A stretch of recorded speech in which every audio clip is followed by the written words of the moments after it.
Welcome to Spirit of Cooking, Seattle's only cooking show featuring psychic cooks, airing on channel 77/23 and streaming on the internet at seattlecommunitymedia.org. Today on our show, we are going to cook scalloped potatoes with sausage. We will have a salad on the side with a dessert that features strawberries, bananas, topped with Greek yogurt. So won't you join us today while we celebrate life, love, and the wonderful sunny weather. If you'd like to have a copy of our recipes, email us at spiritofcookingtv@gmail.com. You can also download our e-cookbook for free at spiritofcookingtv.com. So let's get started. Welcome to Spirit of Cooking. I'm Jan, and this is Carol and Diane. And we are going to be cooking scalloped potatoes with sausage today. Now, did you know there are several types of scalloped potatoes? I didn't know that. I think I've heard of different people doing different things with potatoes, but I didn't know that there were several. So what are some of the other ones? Well, the scalloped potatoes we're going to fix today, we're going to use milk and butter, and we're going to put our little sausage in there with onions and garlic. Now, if we were going to do potatoes au gratin, that would be scalloped potatoes with cheese. But we're not going to do that because I figure that the sausage is enough. We haven't had scalloped potatoes for a long time. Carolyn suggested it. So we'll go ahead and we will attempt to make some good scalloped potatoes. While I go ahead and fry the onions, so chop them up and fry it. Carolyn can go ahead and read some helpful hints in her book here or whatever she has, and then we'll show what I've been doing, what I will do over there. Okay? Well, food tips for today. I found some interesting new food tips for you, and I thought I'd tell them to you tonight. And we'll get started while Jan is cooking up the onions and other wonderful little things she's putting into the scalloped potatoes. Healthy eating isn't an all or nothing deal.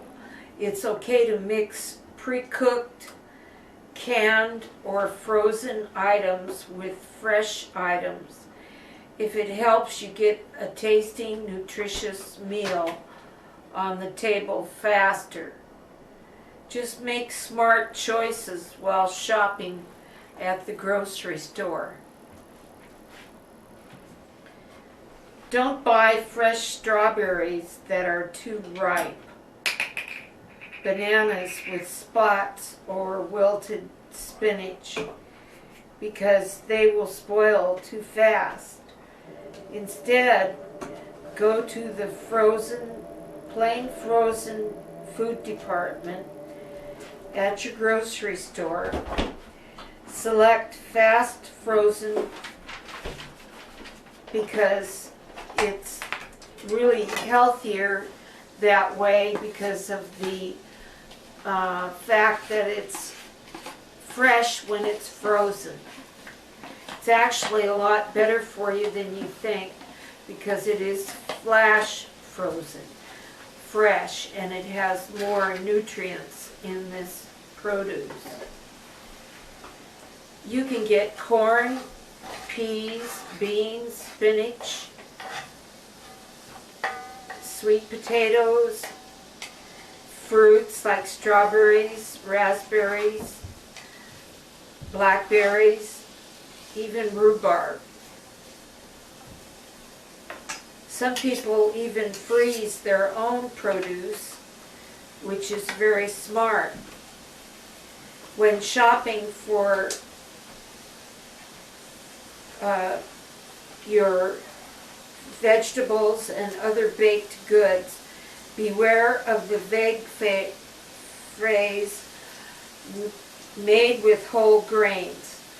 The product might contain 45 grams of refined grains and only 3 grams of nutritious whole grains instead. Look for 100% whole grain bread or cereal.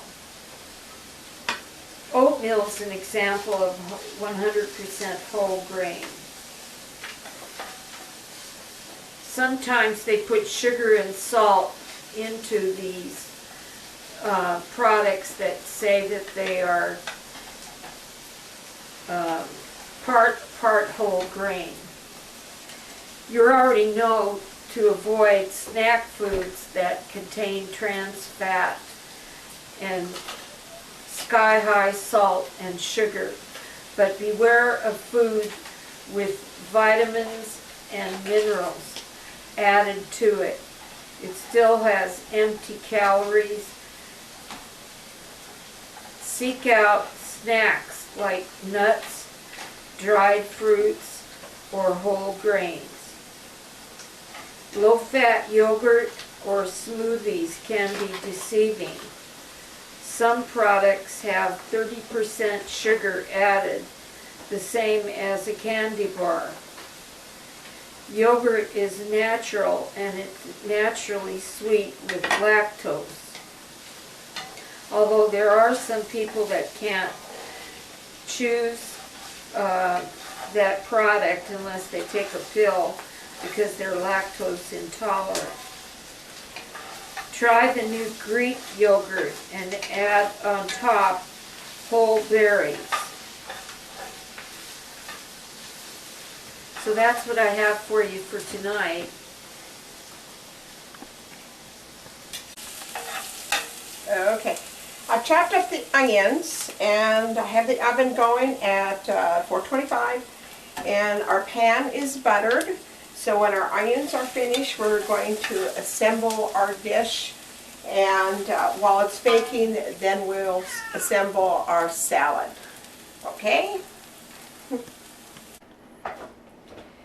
Tonight's menu, which is including a potato casserole, a scalloped potato casserole, has these ingredients.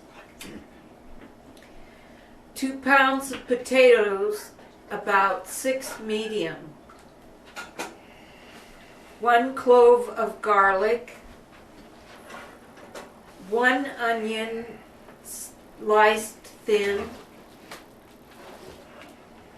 Some sausage of your kielbasa, for instance. 1/2 tablespoon of olive oil. 6 tablespoons of butter.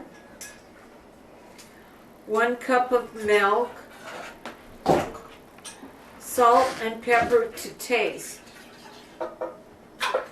Preheat your oven into 425 degrees in a 9 by 13 inch baking dish.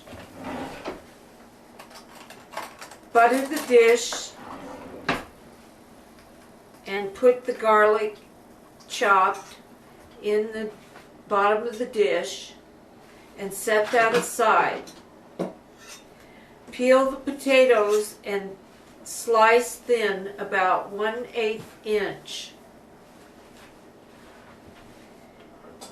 Layer the potatoes in the dish. Heat the remaining butter with the milk until the butter is melted and the milk is hot.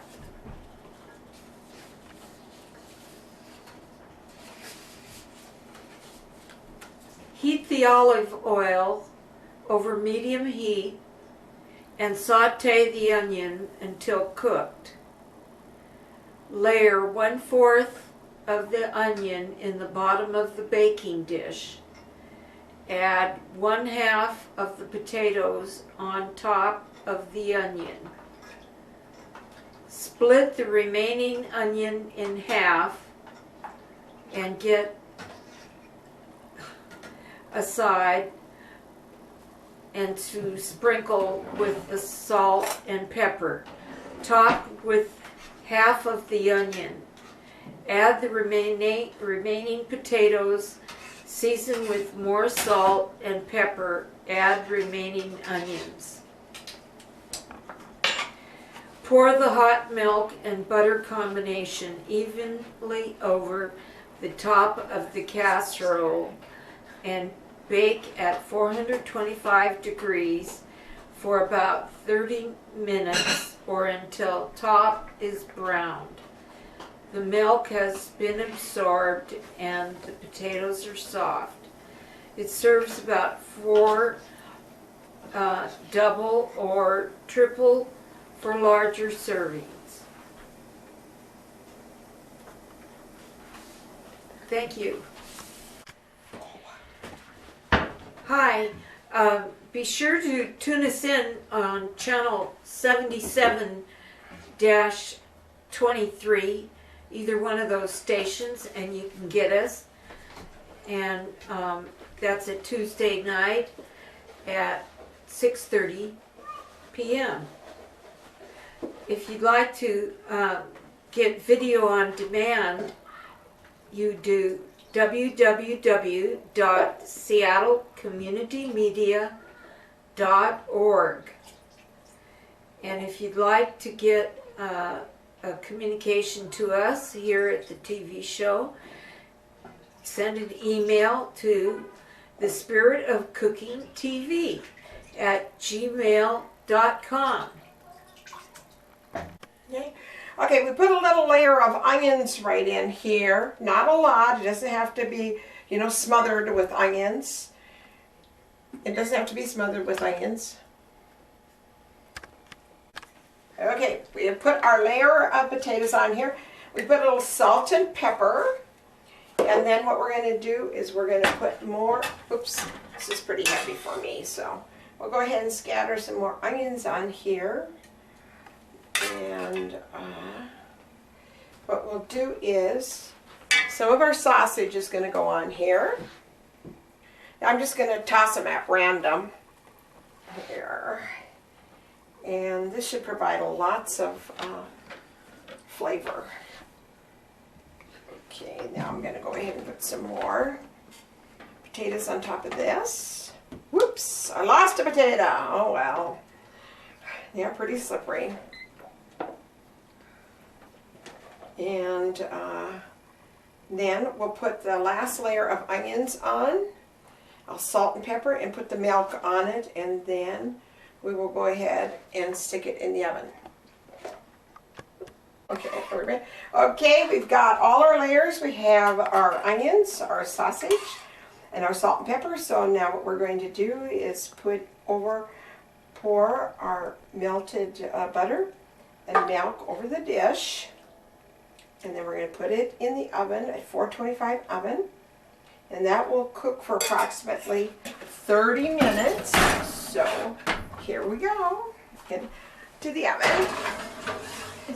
Okay, now we'll set our timer for 30 minutes. Okay? Okay, you say, okay, now we got to tell our viewers about our cookbook project that we're working on. Yes, we should tell them because it's such a great idea that we've come up with a cookbook of lots of recipes. Yes, we hope to have it out in July. And we're still looking for recipes, and if you would like to include your recipes into our cookbook, it's called Favorite Recipes, Spirit of Cooking. You will get your name on the recipe and any other little information you'd like to provide for us. And just send it to Spirit of Cooking TV at Gmail, and we would love to include it. We have approximately 110 recipes right now, and we're looking to publish 150 recipes. We're doing this project through the Morris Cookbook Press. That is where they have templates in, and you just send it and they help you put the cookbook together. And so we're looking forward to our publication.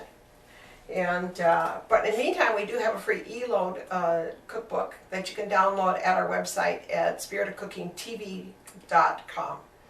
So I think it's coming along great, and I think once we get finished, we're going to be really proud of it. Yeah, oh, we will, because it's such a good idea. Everybody likes cookbooks, and this time you get a cookbook that's inspired by the television show. So, oh, right, it'll be something to remember us by. in years gone by. But we have some of our recipes that we've included on our television show. We have some family favorite recipes. A lot of our friends have given us recipes. We will have a bonus section from the Soup Queen at PCC. I don't know if you're familiar with her, but her name is Marie Donadio, and she used to teach cooking at PCC, and she sent me a lot of recipes, said that it would be really nice of us to include them in there, and that will be the bonus section of the cookbook. So she has some foreign recipes in there and a lot of her original recipes, so we're so thankful that she could contribute to our television. So while our food is cooking, we're going to be on to fixing the salad and a dessert. So now our dish is cooking. We're going to have some salad, and it's just going to be very simple salad. What I did was I washed it off, and I go through my lettuce, and I always rip it apart like that. And I make sure that I shake the water off real well. And one of the things that I have found that'll keep my salad a little fresher an extra day long is I put a little olive oil on the leaves like this. It doesn't soak up make the dish soggy or anything like that, but by going ahead and bathing the leaves in oil, I find that it does keep my salad crispy longer. So if we eat this tomorrow, it will not be a soggy salad. And we're going to gussy up our salad with our salad dressing. We're going to use toasted sesame, soy, and ginger, fat-free. And this is very, very good. And then we will top it off with the tomato. Okay? Okay, our timer went off, and so we're going to remove our dish from the oven. And it looks pretty tasty. Oh, it smells pretty good too. We're going to take a look at it. There, okay. Let's see, do we have a fork we can stick it? I don't think it really matters because they're so thin. Oh, yeah, they're done. And if some of them are al dente, so what? It's okay. Okay, our dish is out of the oven. We've let it cool a little bit, so I'm going to scoop some up here along with a little bit of sausage, and I'm going to give it to Carolyn. See here? So that, oh, it's nice and hot. Okay, oh, look at me, look at her, look at this. Okay, okay, Carolyn, here's your dish. Why don't you go ahead and get yourself some lettuce and put a little bit of your dressing on there. And I'll scoop some up a little bit for Lee.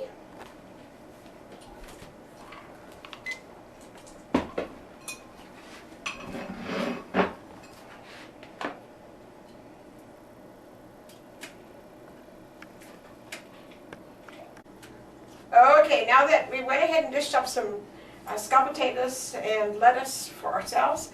So Caroline, how is it? This was your dish that you suggested, so tell me, how is it? It's good. What I like about it is some people use flour, milk, and butter, and I never liked that. And I ate, a long time ago, I had scalloped potato at school, and I loved it. So I came home and I asked my mother, make some scalloped potatoes. And she put flour in it, and it made them really gooey and gummy, and I never liked them after that. I said, Mom, couldn't you cook them better than this? So I realized as I got older, you know, people do things a lot different, and I think you just have to really search around for the right recipes. So anyway, after we get done eating, we're going to have our dessert, and I'll show you how we're going to make it. Okay. Okay, we finished our scalloped potatoes, and I have to add that I did use red potatoes. I don't know if the russets would be any good because I think that they might fall apart. But I want to say one thing about this recipe is it's very simple. You only have to have milk and butter, salt and pepper, onions, a little bit of garlic, and potatoes, and it makes a real delicious dish. It's not a real heavy dish like some scalloped potatoes are. And I have tasted scalloped potatoes that has sour cream and cottage cheese in it or ricotta, and to me that was really very heavy. But if you want to have a side dish of potatoes, this is really a good one.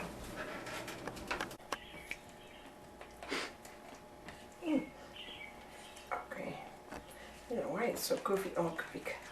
Oh, here we go again. I didn't realize the camera was rolling, and I'm sitting here mixing up the yogurt, the honey, and banana.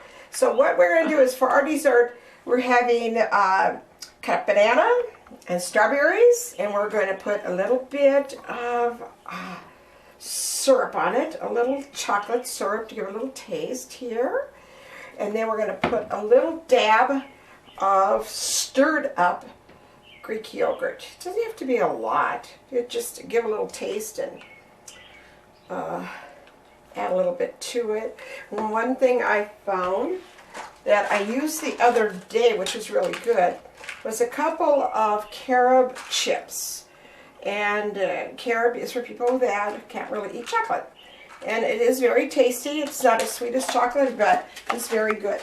So what we're going to do is we're going to taste this to make sure it's edible, of course. And then we'll let you know. Oh, there she goes again. She's taking our photo without warning us. And so we'll go ahead and have a taste there.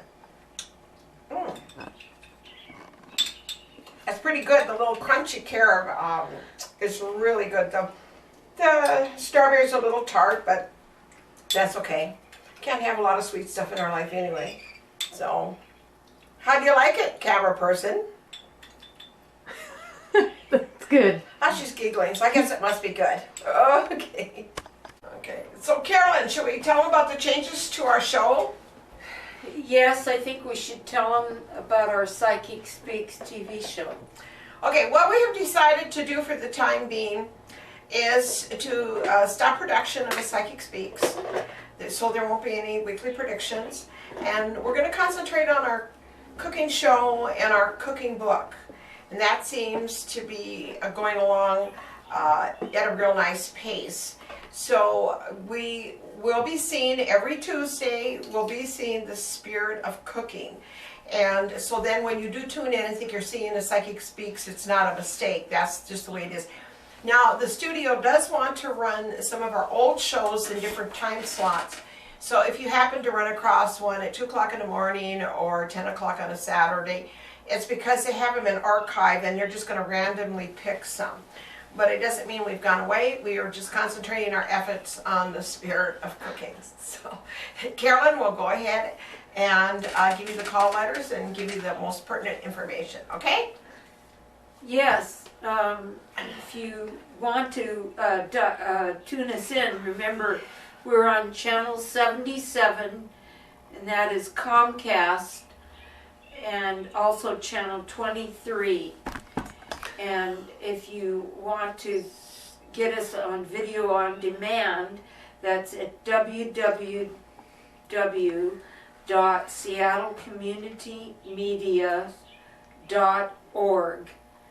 Or if you want to send us an email to thespiritofcookingtv@gmail.com. Okay, now that Caroline has given you our website and how to get a hold of us and to send your recipes in for our cookbook, I'd like to say we have talked with Ooh La La chef Charles about combining our show for one show. And it would be called Spirit of Cooking meets Ooh La La. So we're looking forward to that. We spoke with them last night, and we haven't decided what we're going to be cooking, but we thought it would be a really fun thing to do because Charles likes to dress up in all kinds of funny things, and he's a very funny chef. I don't know if you've seen his show or not, but Ooh La La Cooking, I think it was right around the same time as our show on a Tuesday. So we're looking forward to that, and we're also going to have a show on cats. I recently lost a cat, and if I had known some of the things that I knew about cats' health, I probably would have taken a little bit different approach to her health. And so we would like to talk about that. There is a lady at the studio that experienced the same problem, and I think that if we talked about cats and do one episode on it, I think it'd be real enlightening. If you have any cat stories, send them to us at spiritofcookingtv.com. I mean, spiritofcookingtv@gmail. And I know cats in with a cooking show, but they are part of the family. Cooking is all about the wholeness of the family and about the health. And you do have to feed your cats. Don't want to give them table scraps. So I think it's really important that we discuss that. What do you think about that, Carol? Because I know you're a cat person. You recently lost a cat. Yeah, I had 4 cats to begin with, and then it all came down to I just have 1 now. So, yeah, it really does help to talk about cats sometimes. Oh, right. And one thing that we'd like to say is, you know, we treat our cats so much like children that sometimes we feed them the wrong things. And I think it's really important to talk about that because their dietary needs are completely different than dogs. And I think it's real important because we want them to live a long life. So anyway, what I like to say is thank you for tuning in, and see us in next week. Bye. Bye.